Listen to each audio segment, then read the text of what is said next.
Hello. तो आज के बारे में बात होगी अपने ही बारे में, आप सब के बारे में, विल के बारे में, माइंड के बारे में। जब हम छोटे थे, अगर हम अपने आप को सर्विलेंस पे लेके चलें, अपनी पूरी लाइफ जो अब तक है उसको एक सर्विलेंस की नज़र से देखना हम शुरू करें, तो हम पाएंगे कि किस तरह समय समय पे कुछ थॉट्स, कुछ विचार हमारी ज़िंदगी में आए, रहे, हमने वो किया जो उन विचारों का या उन चीज़ों का गुण था, और उनके कारण आज हम वो हैं जो हम हैं।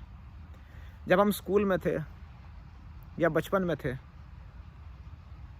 तो बचपन में हमारा इंटरेस्ट ज़्यादातर खेल खिलौनों में होता था। बंदा बड़ा होता है, उसके इंटरेस्ट बदलते हैं, खिलौनों से मोह छूटता है और चीज़ों से मोह जुड़ता है।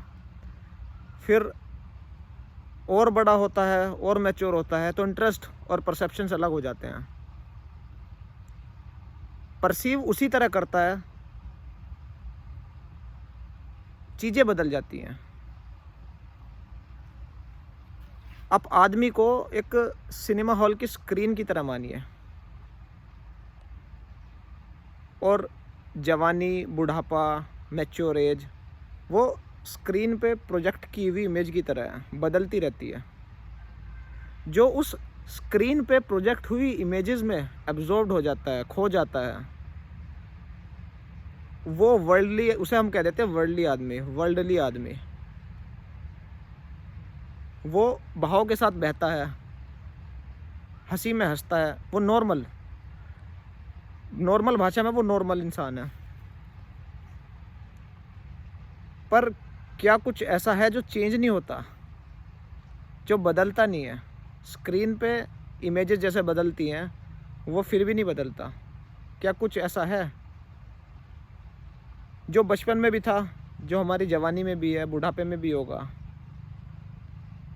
हमारे जन्म होने से पहले भी था, और हमारे जन्म से मौत और मौत के बाद भी होगा? क्या कोई ऐसी एंटिटी है? अगर हम कुछ समय तक जो भी ज़िंदगी में चल रहा है, जो भी थॉट आ रहे हैं, जो भी परसेप्शंस बन रहे हैं, जिस तरह के भी विचार जकड़ रहे हैं, अच्छे बुरे, खुशी देने वाले, दुख देने वाले, उन सब में एब्जॉर्ब होने की कोशिश ना करें। उनके साथ डूबे मत, बहे मत, बल्कि उन्हें देखते रहें। जैसे अपनी बचपन की याद तुम रिवाइंड करते हो, तुमने अपना बचपन देखने लगते हो कि हम ऐसे थे, ऐसे थे, फिर ये कुछ हमने फैसले गलत किए जिसके कारण ये हुआ, कुछ अच्छे किए जिसके कारण ये हुआ। तो एजेंसी लेके सोचते हैं हम अपने बचपन के बारे में कि हम एजेंट थे। एक सेकंड अगर तुम बिना जज किए, बिना एजेंट बने हुए सोचो कि बचपन गुजरा, इंटरेस्ट हमारा धीरे धीरे बदला, धीरे धीरे शिफ्ट हुआ, अब जवानी आई, तो जवानी के जो गुण हैं, उन गुणों के विचार हमें जकड़ रहे हैं, आ रहे हैं, जा रहे हैं, जो भी घटना घट रही है, उन सब के साथ अगर तुम बहो मत, अपना तादाद तुम ना जोड़ो, तो धीरे धीरे धीरे धीरे जैसे एक पानी शांत हो जाता है, और बहाव शांत होने के बाद पानी के नीचे पत्थर क्लियर दिखते हैं, तो इसी तरह अगर इन थॉट्स के साथ हम अपना तादात्म्य तोड़ लेंगे, तो थोड़े समय के बाद जब मेंटल विचारों, मेंटल मेरिट और डिमेरिट रूपी पानी शांत हो जाएगा, तो जो परमानेंट एंटिटी है, जो हमारा परमानेंट बीइंग है, जो हमारा रियल नेचर है, वो दिखना क्लियर हो जाएगा। वो बिल्कुल दिखना क्लियर हो जाएगा। और जब एक बार भी किसी बंदे को वो दिख जाएगा, तो जीवन भर के लिए वो ये नहीं है कि वो दुनिया छोड़ देगा, वो चीज़ों में इंडल्ज होना छोड़ देगा, वो हर चीज़ में इंडल्ज रहेगा, पर होश के साथ, नींद में नहीं, सोते हुए नहीं। जैसे वो अब तक सोया हुआ था, अब तक थॉट्स के साथ एब्जॉर्ब था, सोच रहा था कि मैं ही एजेंट हूँ, मैं ही कर रहा हूँ, अच्छे के साथ खुश हो रहा था, बुरे के साथ दुख हो रहा था।